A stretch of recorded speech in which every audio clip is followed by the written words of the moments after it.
여러분, 잠시 상상해 보시겠습니까? 지금으로부터 약 2600년 전 예루살렘 성전이 불타던 그날 밤을 말입니다.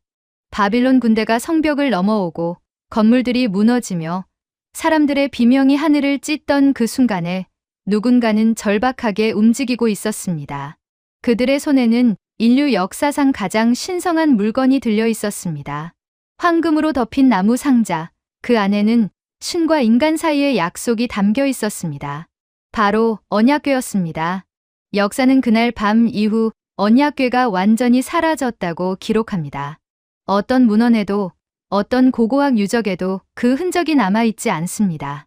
그러나 정말로 사라진 걸까요? 아니면 우리가 잘못된 곳을 찾고 있었던 걸까요? 만약 그날 밤 누군가가 그 궤를 지키기 위해 계속 동쪽으로 도망쳤다면 어떻게 될까요? 사막을 건너고 산맥을 넘고 강을 건너며 몇 세대에 걸쳐 천천히 이동했다면요. 그리고 마침내 세상의 가장 끝, 삼면이 바다로 둘러싸인 어느 반도에 도착했다면요. 거기서 그들은 새로운 이름을 붙였을 것입니다. 새로운 안식처라는 뜻으로 말입니다. 그렇다면 지금 우리가 서 있는 이 땅 어딘가에 인류가 2600년 동안 찾아 헤맨 그 궤가 숨겨져 있는 걸까요?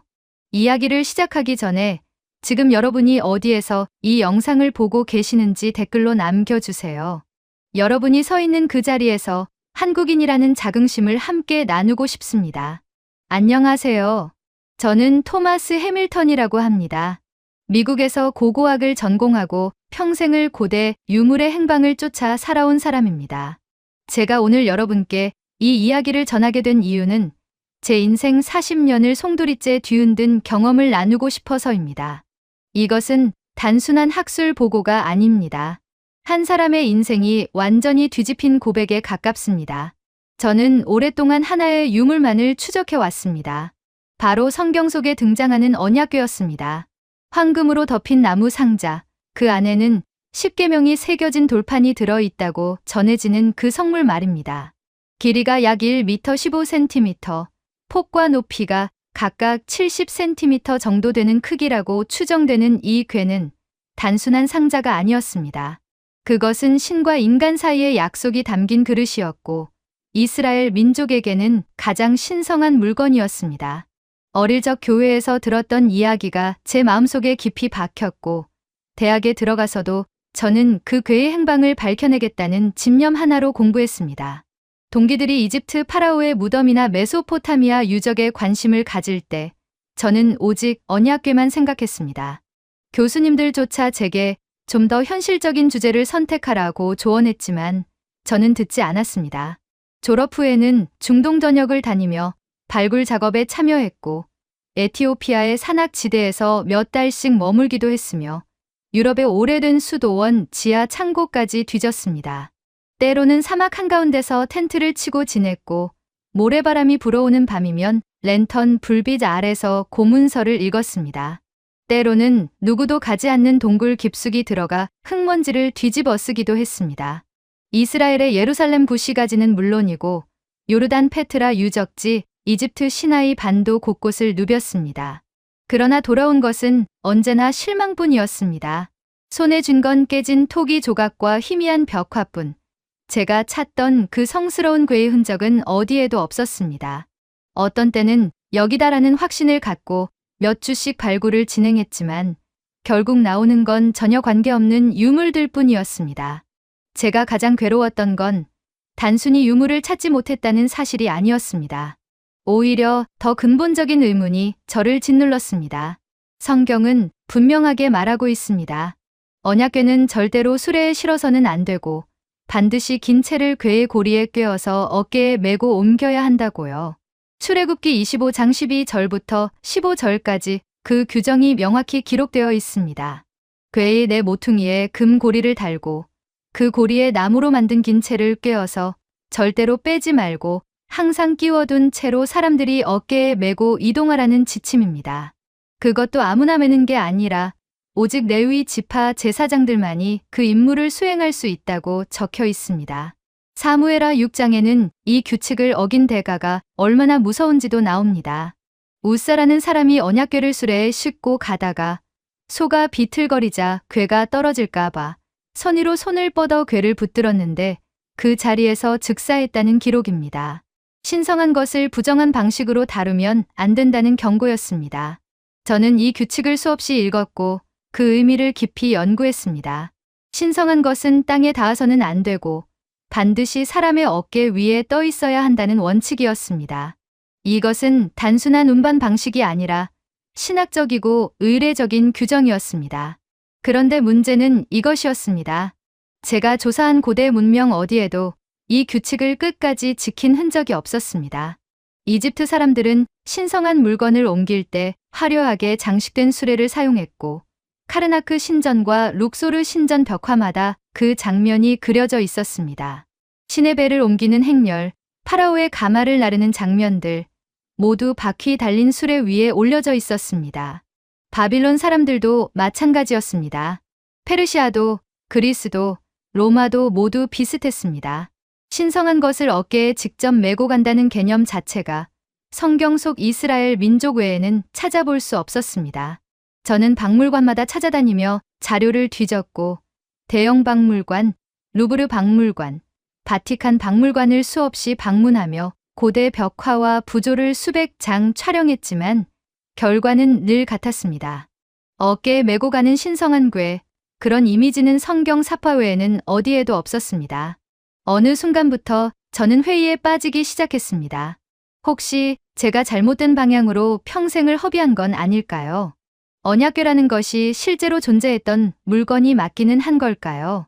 아니면 그저 종교적 상징으로만 존재했던 개념일 뿐일까요? 동료 학자들과 술잔을 기울일 때마다 그들은 저를 동정 어린 눈빛으로 바라봤습니다. 누군가는 자네는 인디아나 존스 영화를 너무 진지하게 받아들인 것 같네라며 웃기도 했습니다. 또 누군가는 토마스, 이제 그만 놓아주게. 자네 인생이 아깝지 않나라고 충고했습니다. 밤마다 숙소에 돌아와 지도를 펼쳐놓고 바라볼 때마다 저는 제 자신에게 이렇게 물었습니다. 토마스, 너는 대체 뭘 찾고 있는 거야? 내가 찾는 그 궤는 정말로 어딘가에 존재하기는 하는 거야. 거울 속 제 얼굴은 해가 갈수록 주름이 깊어졌고 머리는 희끗희끗 새어갔습니다. 이마의 주름살이 깊어지고 눈가에 잔주름이 생기는 모습을 보며 저는 시간이 얼마 남지 않았다는 걸 느꼈습니다. 그렇게 30년이 흘렀고 저는 서서히 지쳐갔습니다. 동료들은 하나둘 연구를 접었고 어떤 이는 대학 강단으로 돌아갔으며 어떤 이는 아예 다른 분야로 전향했습니다. 언약궤 연구팀이었던 5명의 동료 중 마지막까지 남은 건 저 혼자뿐이었습니다. 학계에서도 언약궤 추적은 이미 낭만적인 환상에 불과하다는 평가가 지배적이었습니다. 학술지에 관련 논문을 투고하면 증거 불충분이라는 심사 의견만 돌아왔습니다. 저 역시 은퇴를 준비하며 마음을 정리하고 있었습니다. 연구실 책장을 정리하고 오래된 논문 파일들을 상자에 담으면서 저는 생각했습니다. 이제 그만 손을 놓아야 할 때가 온 것 같다고요. 아내도 제게 이제는 집으로 돌아와 손주들과 시간을 보내라고 말했습니다. 그러던 어느 날이었습니다. 저는 우연히 런던의 한 고서점에서 19세기 선교사가 쓴 일기장을 발견했습니다. 차링 크로스 로드의 작은 골목에 있는 관광객들은 잘 찾지 않는 헌책방이었습니다. 낡은 가죽 표지에 빛바랜 종이, 손으로 쓴 잉크 자국들이 세월의 무게를 느끼게 했습니다. 표지에는 조지 윌리엄스 신부의 동방 선교 기록 1873년부터 1891년이라고 희미하게 적혀 있었습니다. 별 기대 없이 페이지를 넘기던 저는 117페이지 한 구절 앞에서 손을 멈추고 말았습니다. 동방의 끝, 흰 옷을 입은 제사장들의 나라. 그들은 조상을 섬기되 우상을 섬기지 않으며 깨끗함을 무엇보다 중시한다. 그 문장을 읽는 순간 제 심장이 빠르게 뛰기 시작했습니다. 손이 떨려서 책을 거의 놓칠 뻔했습니다. 동방의 끝이라니요. 저는 지금껏 중동과 아프리카, 유럽만을 뒤졌습니다. 예루살렘에서 서쪽과 남쪽으로만 시선을 돌렸던 겁니다. 에티오피아가 가장 멀리 내려간 곳이었고 서쪽으로는 프랑스와 스페인까지 조사했습니다. 북쪽으로는 영국과 스칸디나비아 반도까지 올라가 봤습니다. 그런데 정말 만약에 말입니다. 그 괴가 동쪽으로 이동했다면 어떻게 될까요? 더 동쪽으로, 훨씬 더 먼 동쪽으로 갔다면요. 제가 지금껏 단 한 번도 진지하게 고려하지 않았던 방향으로 말입니다. 저는 그 자리에서 헌책방 주인에게 그 일기장을 샀고 카페로 달려가 처음부터 끝까지 읽기 시작했습니다. 저는 그날 밤 잠을 이룰 수 없었습니다. 머릿속에서 성경 구절들이 끊임없이 떠올랐습니다. 해 뜨는 곳에서부터 동편 끝까지, 먼 섬들에게까지, 이사야서와 예레미야서, 에스겔서 곳곳에 흩어져 있던 이 표현들이 이제는 다르게 읽히기 시작했습니다. 이사야 41장, 바다 섬들아 내 앞에 잠잠하라. 민족들아 힘을 새롭게 하라. 예레미야 31장, 바다 먼 섬들아 들으라. 이 표현들이 단순한 수사적 표현이 아니라 실제 지리적 좌표를 가리키는 것이라면요. 저는 잠옷차림으로 서재로 내려가 세계 지도를 펼쳤습니다. 탁자 위에 커다란 지도를 펼치고 예루살렘에 빨간 핀을 꽂았습니다. 그리고 예루살렘에서 출발해 동쪽으로, 계속 동쪽으로 손가락을 옮겨갔습니다. 페르시아를 지나고 실크로드를 따라가고 중앙아시아의 광활한 초원을 넘어서 계속 나아갔습니다. 알타이 산맥을 지나고 몽골 고원을 거쳐 만주 벌판을 스쳐 지나갔습니다. 그리고 제 손가락은 마침내 한반도 위에 멈췄습니다. 삼면이 바다로 둘러싸인 산과 강이 많은 그 땅 위에요. 그곳에는 작은 글씨로 이렇게 적혀 있었습니다. 코리아라고요. 대한민국이라는 한자도 함께 적혀 있었습니다. 저는 그 이름을 본 적이 있었습니다. 역사책 어딘가에서 혹은 뉴스에서 스쳐 지나가듯 들었던 기억이 났습니다. 한국전쟁이라는 단어도 어렴풋이 기억났고 1950년대에 전쟁이 있었다는 것도 알고 있었습니다. 최근에는 경제 발전이 빠른 나라라는 이야기도 들은 것 같았습니다. 삼성이나 현대 같은 기업 이름도 익숙했습니다. 하지만 고고학적 관점에서, 고대 유물의 행방이라는 관점에서 진지하게 생각해 본 적은 단 한 번도 없었습니다. 제 연구 범위는 늘 중동과 지중해, 문명권에 한정되어 있었고 동아시아는 완전히 다른 세계처럼 느껴졌습니다. 그런데 지금 이 순간 제 모든 직감이 그곳을 가리키고 있었습니다. 40년간 갈고 닦은 연구자로서의 본능이 제 안에서 강하게 울리고 있었습니다. 혹시 저기일까? 내가 40년 동안 찾아 헤맨 그 마지막 좌표가 바로 저 작은 반도일까? 저는 떨리는 손으로 노트북을 켜고 항공권을 검색하기 시작했습니다. 인천이라는 공항 이름이 눈에 들어왔습니다. 런던에서 인천까지 비행시간은 약 11시간이라고 나왔습니다. 은퇴를 석 달 앞둔 65살의 늙은 고고학자가 생애 처음 가보는 낯선 나라로 떠나기로 결심한 순간이었습니다. 주변 사람들에게 말하면 분명 미쳤다고 할 것이 뻔했습니다. 동료들은 웃을 것이고 가족들은 걱정할 것입니다. 그러나 저는 알고 있었습니다. 이것이 제 마지막 기회라는 것을요. 만약 이번에도 아무것도 찾지 못한다면 저는 정말로 모든 것을 내려놓을 것입니다. 그리고 그 결정이 제 인생 전체를 다시 쓰게 될 줄은 그때는 몰랐습니다. 이틀 뒤 저는 히드로 공항에서 인천행 비행기에 몸을 실었습니다. 한국행 비행기 안에서 저는 창밖만 바라보고 있었습니다. 구름 위로 펼쳐진 하늘을 보며 저는 계속해서 스스로에게 물었습니다. 40년을 돌아 내가 왜 지금 이 낯선 나라로 가고 있는 걸까? 옆자리 승객은 잠들어 있었고 기내는 조용했습니다. 저는 가방에서 그 선교사의 일기장을 꺼내 다시 읽었습니다. 흰 옷을 입은 제사장들의 나라. 그 문장이 계속 머릿속을 맴돌았습니다. 11시간의 비행은 길었지만 제 머릿속은 더 바빴습니다. 수십 년간 모아온 자료들이 퍼즐 조각처럼 떠올랐다 사라지기를 반복했습니다. 언약궤의 치수, 이동 방식, 색상, 재질, 그리고 그것을 다루던 제사장들의 규칙들이 끊임없이 스쳐 지나갔습니다. 인천공항에 도착했을 때는 새벽이었습니다. 입국 심사를 마치고 밖으로 나왔을 때 저는 처음으로 한국의 공기를 마셨습니다. 신기하게도 낯설지 않았습니다. 아니, 어쩌면 너무 낯설어서 오히려 현실감이 없었는지도 모르겠습니다. 인천공항에서 서울 시내로 들어가는 길. 저는 택시 차창 밖을 멍하니 바라봤습니다. 고속도로 양옆으로 펼쳐진 풍경이 눈에 들어왔습니다. 산이 많았습니다.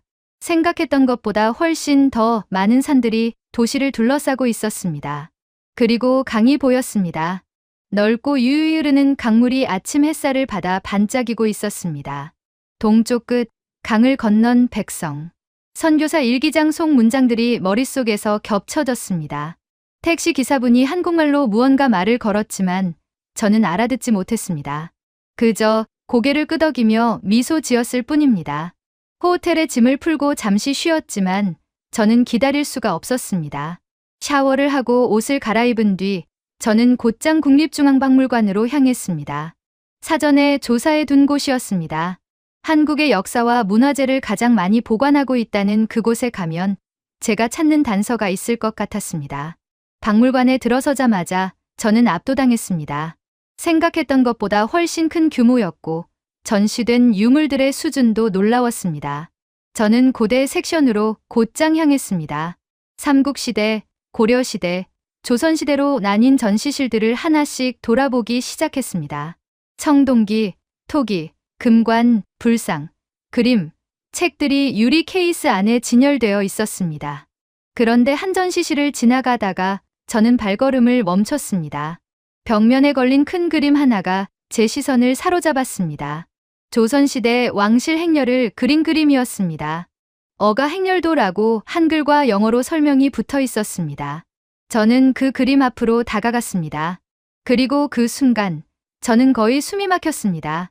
그림 속에는 긴 행렬이 그려져 있었습니다. 수십 명의 사람들이 줄지어 걷고 있었고 그 한가운데에 화려하게 장식된 가마 하나가 보였습니다. 붉은색과 금색으로 칠해진 그 가마는 양옆으로 긴 막대가 꿰어져 있었습니다. 그리고 그 막대를 여러 명의 사람들이 어깨에 메고 있었습니다. 바닥에 닿지 않게 공중에 들려진 채로 움직이는 그 모습을 보는 순간 저는 온몸에 전율이 흘렀습니다. 이것은 제가 수십 년 동안 연구해온 언약궤의 이동 방식과 완벽하게 일치했습니다. 출애굽기 25장에 나오는 그 규정, 긴 채를 고리에 꿰어 어깨에 메고 옮기라는 그 지침이 눈앞에 펼쳐져 있었습니다. 저는 그림 앞에서 한 발짝도 움직이지 못하고 서 있었습니다. 관람객들이 지나가며 저를 이상하게 쳐다봤지만 저는 신경 쓰지 못했습니다. 이건 우연이 아니다. 저는 작게 중얼거렸습니다.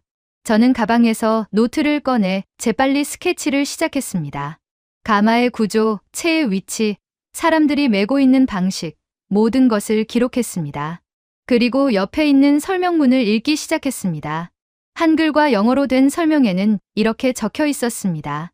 조선시대 왕이 이동할 때 사용하던 가마입니다. 신성함을 유지하기 위해 땅에 닿지 않게 했으며 특별히 훈련된 사람들만이 이를 운반할 수 있었습니다. 저는 그 문장을 읽고 또 읽었습니다.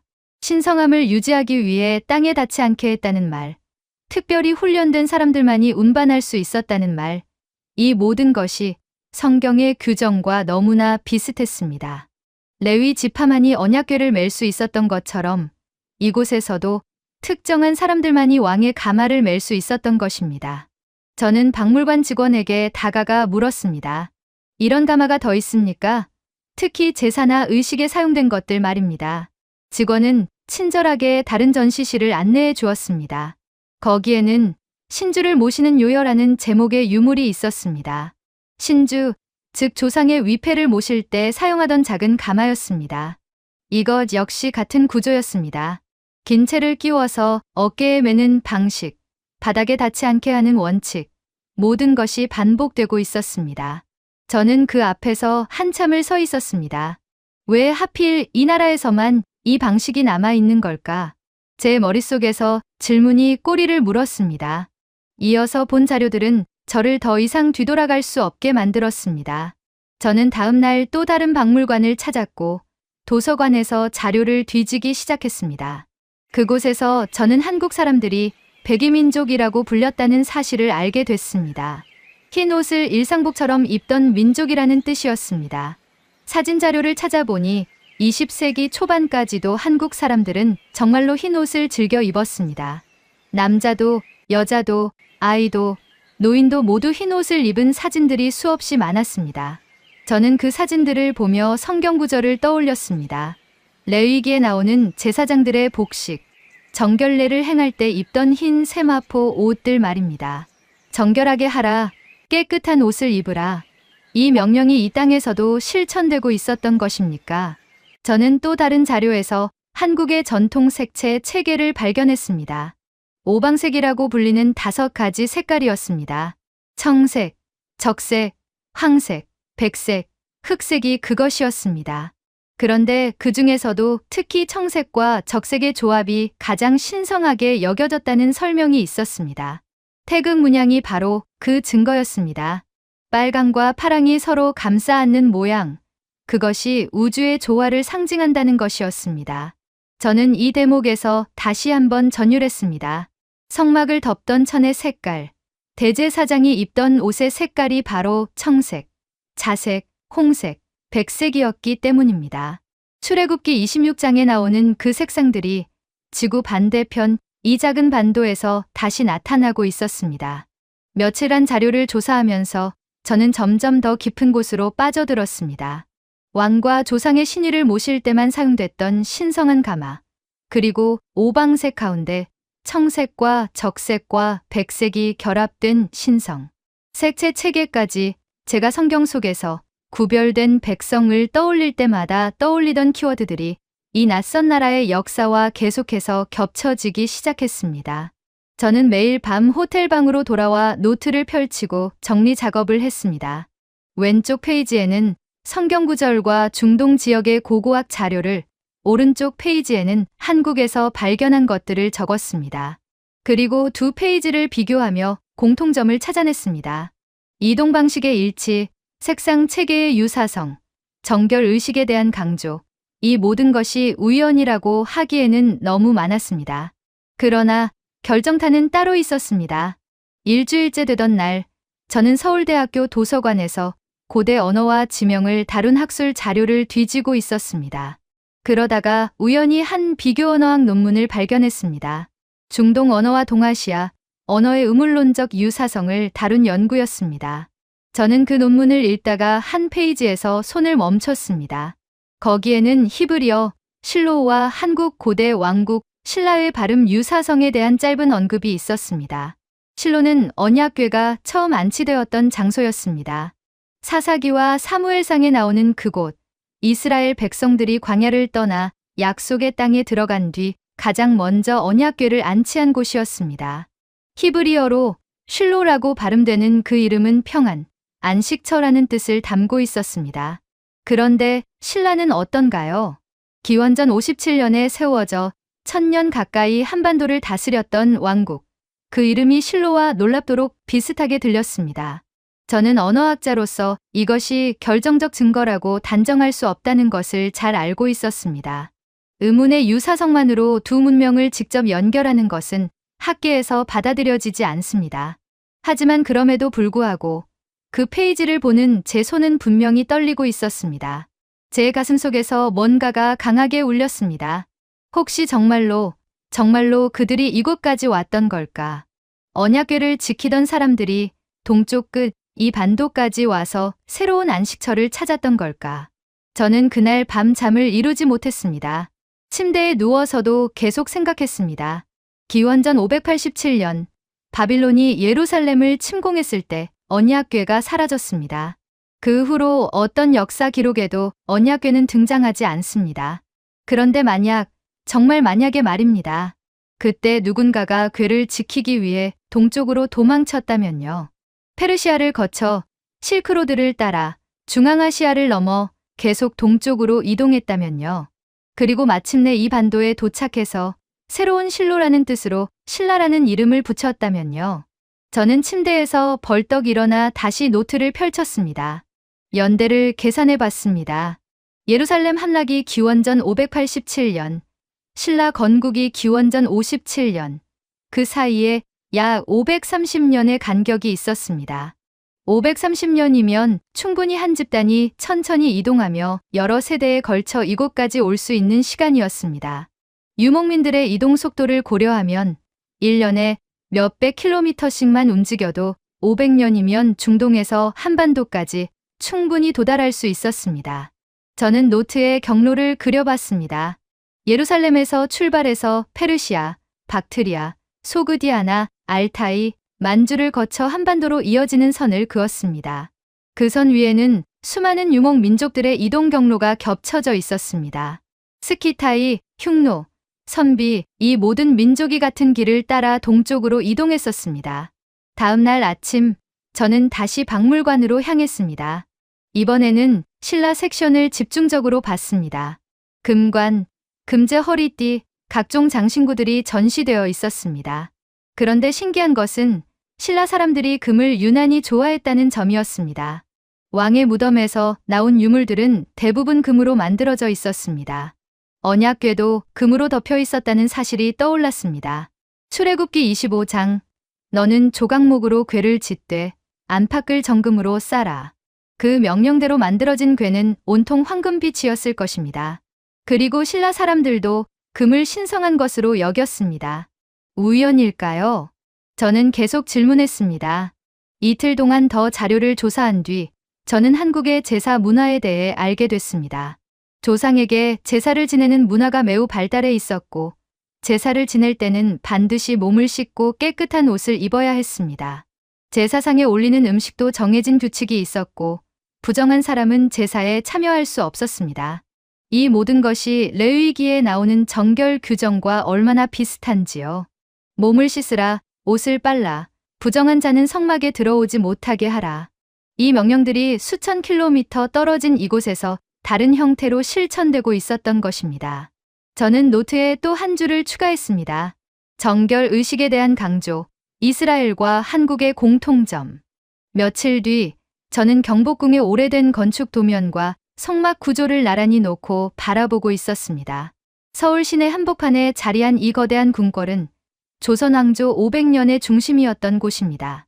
저는 관광객들 사이에 섞여 궁궐 안을 천천히 걸었습니다.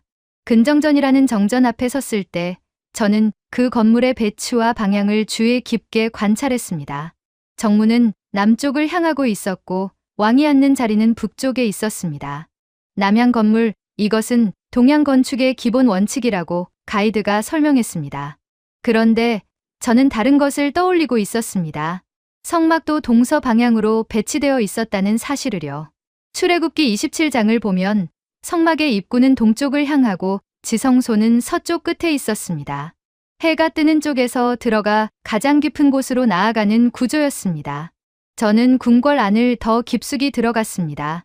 정전을 지나 편전으로, 편전을 지나 내전으로 이어지는 동선을 따라 걸으면서 저는 공간의 위계를 느낄 수 있었습니다. 가장 바깥 공간은 누구나 들어올 수 있고 안쪽으로 갈수록 제한되며 가장 깊은 곳은 왕과 왕비만 들어갈 수 있는 신성한 영역이었습니다. 이것은 성막의 구조와 정확히 일치했습니다. 성막도 뜰, 성소, 지성소로 나뉘어 있었고 지성소는 오직 대제사장만이 1년에 단 한 번 들어갈 수 있는 가장 거룩한 곳이었습니다. 저는 멈춰 서서 궁궐 전체를 바라봤습니다. 공간을 통해 신성함을 표현한다는 개념, 이것도 같은 뿌리에서 나온 것일까? 저녁에 호텔로 돌아와 저는 노트북을 켜고 성막의 평면도를 띄웠습니다. 그리고 경복궁의 배치도를 옆에 놓고 비교하기 시작했습니다. 물론 두 건축물의 외형은 완전히 달랐습니다. 하나는 천막이었고 하나는 목조 건물이었습니다. 하나는 사막에 세워졌고 하나는 산으로 둘러싸인 분지에 지어졌습니다. 그러나 공간을 구성하는 원리, 사람들이 그 공간을 통과하며 경험하게 되는 단계적 신성함의 증가, 이런 개념적 구조는 놀랍도록 비슷했습니다. 저는 손으로 두 도면 위에 선을 그어가며 대응 관계를 찾아봤습니다. 성막의 동서축과 궁궐의 남북축, 성막의 뜰과 궁궐의 외전, 성소와 편전, 지성소와 내전, 이렇게 대응시켜 보니 구조적 유사성이 드러났습니다. 이 두 세계가 직접적인 연속선 위에 있다고 말할 수는 없었습니다.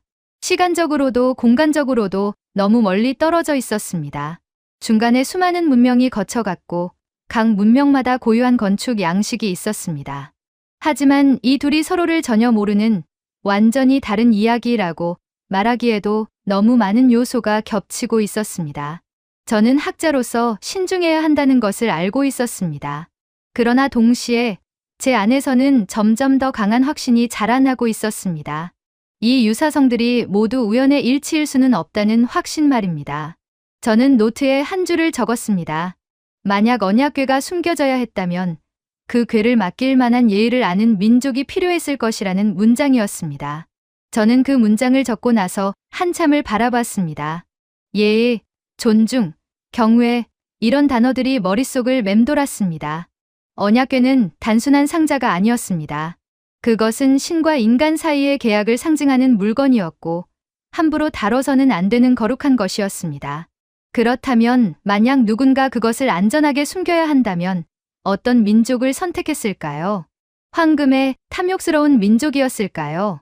아니면 규칙을 무시하고 함부로 다루는 민족이었을까요? 아닐 것입니다.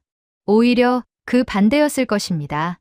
신성한 것을 신성하게 다룰 줄 아는 민족, 규칙을 지키는 민족, 깨끗함을 중시하는 민족, 바로 그런 민족에게 맡겼을 것입니다. 그리고 저는 중동에서 볼 수 없었던 어떤 장면을 이곳에서 보았습니다. 한국 전통문화를 소개하는 영상에서였습니다. 제사를 지내는 장면이 나왔습니다. 흰 옷을 입은 노인이 조용히 손을 씻고 있었습니다. 물로 손을 씻고 얼굴을 씻고 깨끗한 수건으로 닦았습니다.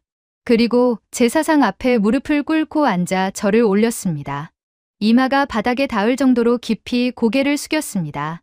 그 모든 동작 하나하나에는 제가 성막 연구에서 수십 년 동안 끝없이 바라봤던 어떤 태도가 배어 있었습니다. 경외심이었습니다. 보이지 않는 존재 앞에서 스스로를 낮추는 자세, 함부로 대하지 않으려는 조심스러움, 깨끗함을 통해 존중을 표현하는 방식, 이 모든 것이 그 영상 속에 담겨 있었습니다. 저는 영상을 멈추고 다시 재생하기를 여러 번 반복했습니다. 깨끗해야 한다. 더럽혀선 안 된다. 함부로 다뤄선 안 된다. 레위기 전체를 관통하는 이 원칙이 수천 킬로미터 떨어진 이곳에서 다른 형태로 살아 있었습니다. 물론 제사의 대상은 달랐습니다. 이스라엘은 여호와 하나님께 제사를 드렸고 한국 사람들은 조상에게 제사를 지냈습니다. 그러나 제사를 대하는 태도, 정결을 준비하는 과정, 신성함을 유지하려는 노력, 이런 근본적인 자세는 놀랍도록 비슷했습니다. 저는 이 장면들을 보며 생각했습니다. 만약 언약궤를 지키던 제사장들이 정말로 이곳까지 왔다면 그들은 이 땅의 사람들에게 무엇을 가르쳤을까요? 아마도 그들은 하나님의 이름을 직접 가르치지는 않았을 것입니다. 시간이 흐르고 세대가 바뀌면서 구체적인 신앙의 내용은 변했을 것입니다. 그러나 태도만큼은 남았을 것입니다. 신성한 것을 대하는 방식, 깨끗함에 대한 강조, 경외심을 표현하는 몸짓, 이런 것들은 문화 속에 깊이 뿌리 내렸을 것입니다. 제 안에서 하나의 가설이 점점 형태를 갖추기 시작했습니다. 언약궤는 단지 어디론가 사라진 것이 아니라 가장 먼 동쪽 끝, 산과 강으로 둘러싸인 반도, 흰 옷을 입고 예의를 중시하는 어떤 민족에게로 이동했을 가능성 말입니다. 기원전 587년 바빌론 군대가 예루살렘을 포위했을 때 누군가는 언약궤를 구해내기로 결심했을 것입니다. 예레미야 선지자였을 수도 있고 이름 없는 제사장 무리였을 수도 있습니다. 그들은 궤를 싸서 어둠 속에 몰래 성을 빠져나갔을 것입니다. 그리고 계속 동쪽으로 이동했을 것입니다.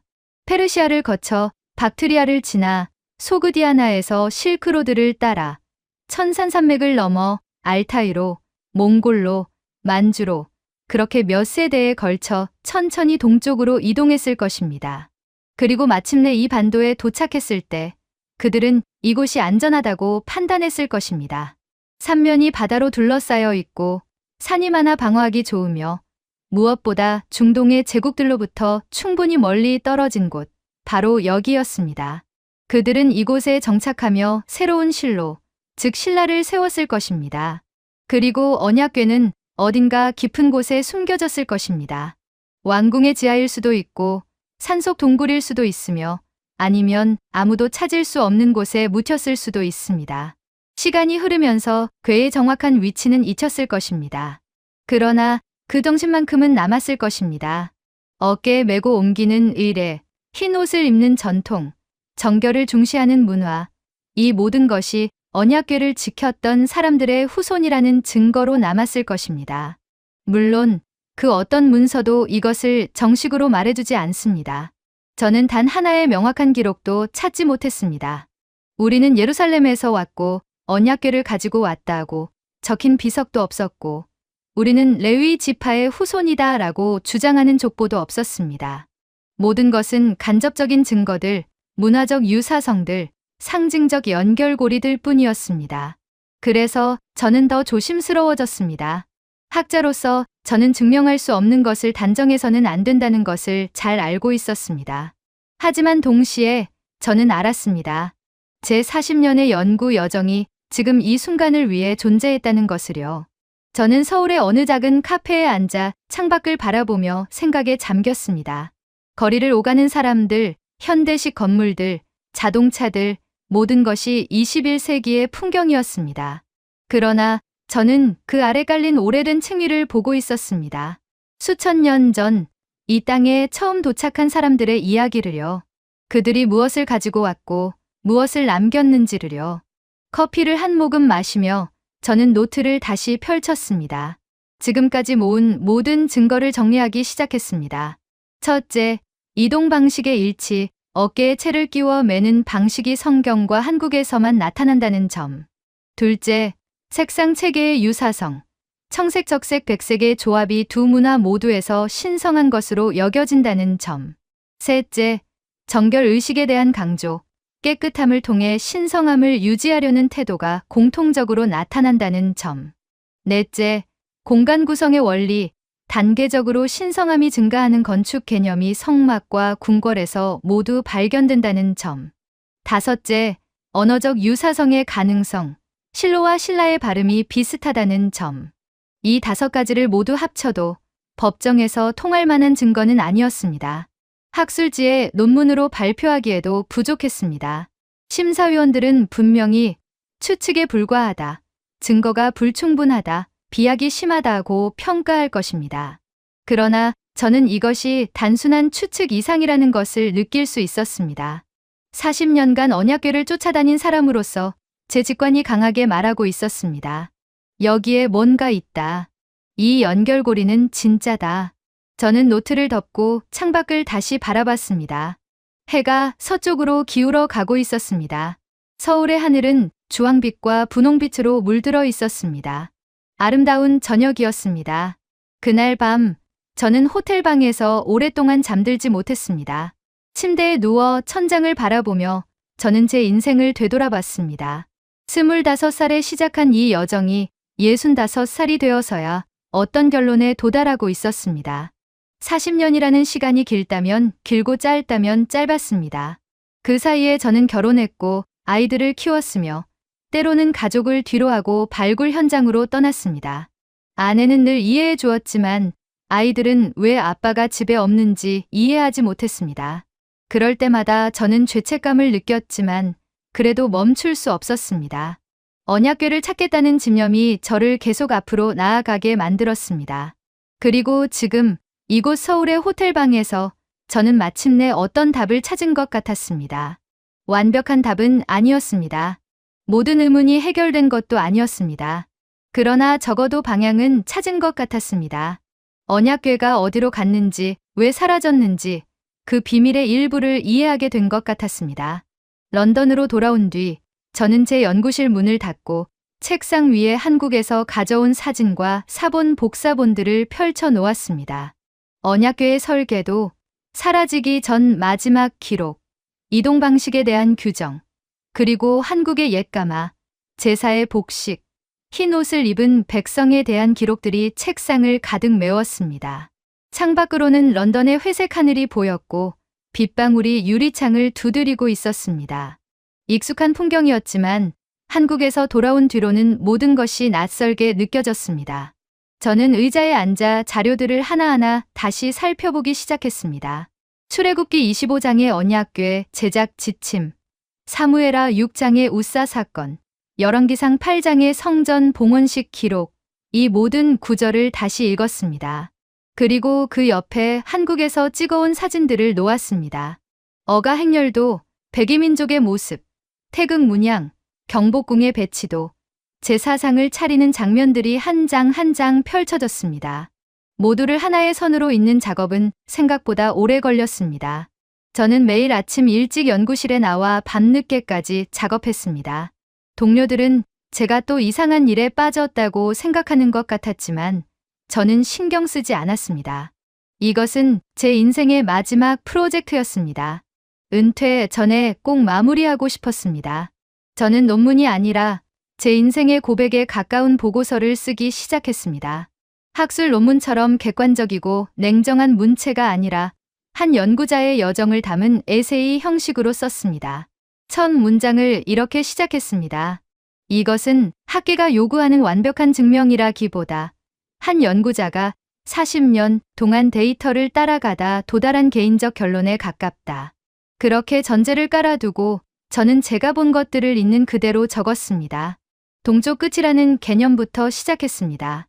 성경에서 반복적으로 등장하는 동편, 해 뜨는 곳, 먼 섬들이라는 표현들이 단순한 수사가 아니라 실제 지리적 방향을 가리킬 수 있다는 가능성을 제기했습니다.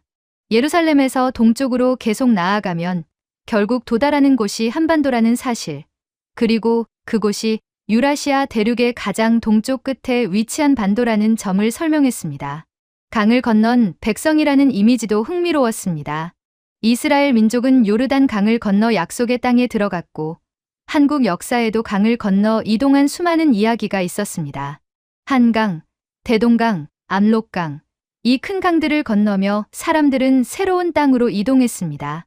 물을 건넌다는 것은 단순한 지리적 이동이 아니라 새로운 시작을 의미했습니다.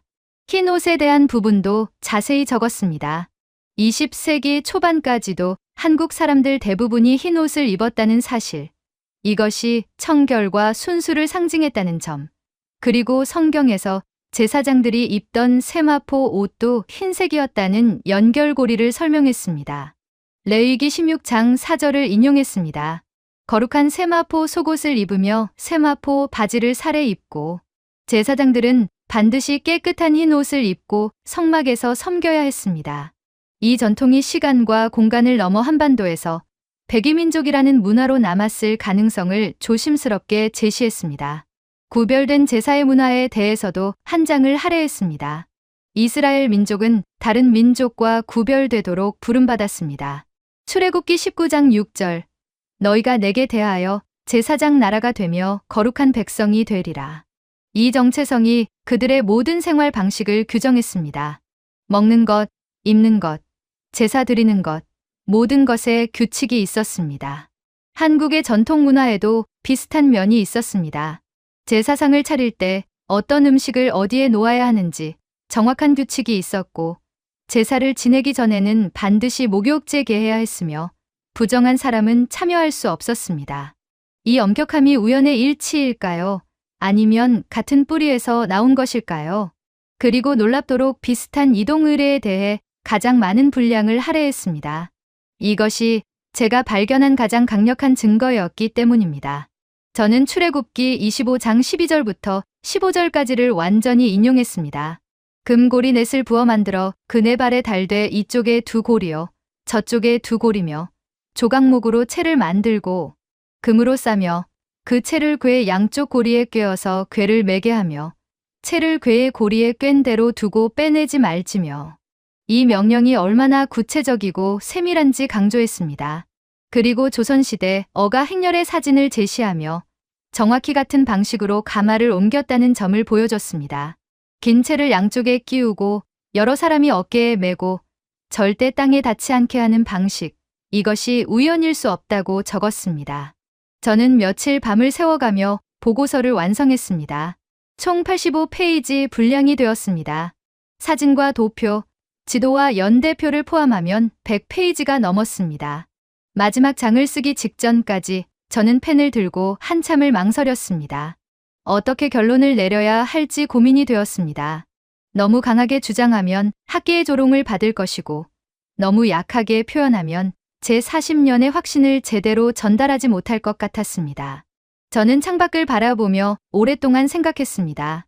빗방울이 창문을 따라 흘러내리고 있었습니다. 런던의 겨울은 늘 이렇게 우울했습니다. 그러나 제 마음속은 이상하게도 평온했습니다. 그리고 결국 이렇게 적었습니다. 언약궤가 정말로 이 땅에 도달했는지 저는 확신할 수 없습니다. 고고학자로서 저는 물리적 증거 없이 단정할 수 없습니다. 발굴된 유물도 없고 명확한 문헌 기록도 없습니다. 다만 만약 그 궤를 숨겨야 했던 누군가가 있었다면 저는 그들이 이곳을 한 번쯤은 바라보지 않았을까 생각합니다. 세상의 동쪽 끝, 산과 강으로 둘러싸인 안전한 땅, 예의를 알고 깨끗함을 사랑하며 신성한 것을 신성하게 다룰 줄 아는 어떤 백성의 땅을요. 그리고 그곳에서 언약궤는 더 이상 유물이 아니라 정신으로 남았을 것입니다. 어깨에 메고 옮기는 의례로, 흰 옷을 입는 전통으로, 정결을 중시하는 문화로 말입니다. 이것이 제가 내릴 수 있는 한계선이었습니다. 저는 진실을 단정하지 않기로 했습니다. 학자로서 제가 할 수 있는 것은 가능성을 제시하는 것까지였습니다. 대신 질문을 남기기로 했습니다. 왜 성경은 동쪽 끝을 반복해서 말했을까요? 왜 어깨에 매는 궤의 규칙은 이곳에서만 다시 살아났을까요? 왜 흰 옷과 구별된 백성의 이미지는 이 작은 반도에서 이렇게 집요하게 반복될까요? 왜 정결 의식에 대한 강조가 두 문화 모두에서 나타날까요? 이 모든 것이 정말 우연의 일치일까요? 저는 이 질문들을 하나씩 적어 내려갔습니다. 답을 제시하는 대신 질문을 던지는 것. 그것이 제가 선택한 방식이었습니다. 보고서를 완성한 뒤 저는 며칠간 다시 읽고 수정했습니다. 문장을 다듬고 표현을 조정하고 증거를 재배치했습니다. 그리고 마침내 만족할 만한 수준에 도달했을 때 저는 파일을 저장하고 인쇄했습니다. 100장이 넘는 보고서가 프린터에서 한 장씩 나왔습니다. 저는 그것을 정성스럽게 재본했습니다. 표지에는 간단하게 적었습니다. 사라진 궤와 고요한 아침의 나라, 한 개인의 여정이라는 제목이었습니다. 한국을 고요한 아침의 나라라고 부른다는 것을 알게 된 것도 한국에서였습니다. 그 표현이 참 아름답다고 생각했습니다. 이제 이 질문에 대한 답은 제 손을 떠나 여러분께 넘어갔다고 생각합니다. 저는 보고서를 몇몇 동료 학자들에게 보냈습니다. 반응은 예상했던 대로 엇갈렸습니다. 어떤 이는 흥미로운 가설이지만 증거가 부족하다고 했고, 어떤 이는 토마스가 드디어 미쳤구나라며 웃었습니다. 그러나 놀랍게도 몇몇은 진지하게 받아들였습니다. 특히 문화인류학을 연구하는 한 교수는 문화적 유사성이 확실히 흥미롭다. 더 연구할 가치가 있다고 격려해 주었습니다. 또 다른 동료는 이것이 사실이든 아니든 자네가 평생을 바친 열정만큼은 존중한다고 말해 주었습니다. 저는 그것만으로도 충분했습니다. 저는 40년의 여정을 마쳤습니다. 25살에 시작해서 65살에 끝난 긴 여정이었습니다. 중동의 뜨거운 사막에서 시작해서 한반도의 산과 강에서 끝난 여정이었습니다. 그 사이에 저는 수많은 실패를 겪었고 무수히 많은 막다른 골목에 부딪혔으며 때로는 모든 것을 포기하고 싶었습니다. 그러나 끝까지 포기하지 않았고 마침내 마지막 좌표에서 한국이라는 이름을 보았습니다. 그리고 그 사실 자체가 제 인생을 조용히 뒤흔들어 놓았습니다. 언약궤를 물리적으로 찾지는 못했습니다. 황금으로 덮인 그 상자를 발굴하지도 못했고 그 안에 든 10계명 돌판을 보지도 못했습니다. 그러나 저는 더 중요한 것을 찾았다고 생각합니다. 언약궤의 정신을 찾았습니다. 신성한 것을 신성하게 다루는 태도, 깨끗함을 통해 존중을 표현하는 방식, 규칙을 지키며 경외심을 유지하는 문화, 이것들이 시간과 공간을 넘어 살아남았다는 사실을 발견했습니다. 은퇴 후 저는 가끔 한국을 다시 방문합니다. 1년에 한두 번 정도 봄이나 가을에 갑니다. 경복궁을 산책하고 박물관을 둘러보고 작은 카페에 앉아 사람들을 관찰합니다. 그럴 때마다 저는 생각합니다. 이곳 어딘가에 아직도 그 궤가 숨겨져 있을까? 아니면 이미 오래전에 사라져서 흙으로 돌아갔을까? 혹은 애초에 여기까지 오지 않았던 걸까? 저는 답을 모릅니다. 아마도 평생 알지 못할 것입니다. 그러나 그것도 괜찮습니다. 중요한 건 물리적인 유물이 아니라 그것이 담고 있던 의미였으니까요. 그리고 그 의미는 여전히 살아있으니까요.